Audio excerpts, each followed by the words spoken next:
পরশুদিন অপু বিশ্বাসকে চ্যানেল আয়ের কর্ণধার ফরিদুর রেজা সাগর ভাই ফোন দিয়ে ডাকলেন যে তুমি তাড়াতাড়ি চ্যানেল আয়ের অফিসে আসো।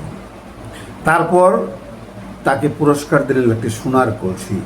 আর সেই সোনার কলসিটা পেয়ে অপু বিশ্বাস এত আবেগ আপ্লুত হয়েছেন, আর একটা পোস্ট দিচ্ছেন এবং বিভিন্ন পত্রিকা থেকে পোস্ট কার্ড বানিয়ে সাংবাদিকরা এগুলি পোস্ট করছেন যে সোনার কলসির মাপ হয়তো সোনা দিয়ে করা যাবে, কিন্তু আমার কাছে এটার মূল্য অনেক অনেক বেশি, কারণ এটার মধ্যে লুকিয়ে আছে সম্মান, শ্রদ্ধা, ভালোবাসা এবং একজন গার্ডিয়ানের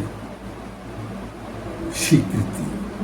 আমি যে দীর্ঘদিন এই শিল্প জগতের সাথে জড়িত ছিলাম সেইটার স্বীকৃতি, আত্মতৃপ্তি। আর এইটা দেখে এক শালার পথে কি কয় শুনেন।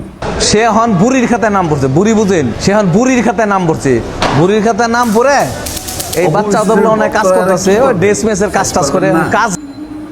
আমার তো মন চাইতেছে যে সামনে পাইলে ওরা সাইজ করতাম। যাই হোক, ভালো লাগলে ভিডিওটা বেশি বেশি করে শেয়ার করে দিন। ধন্যবাদ।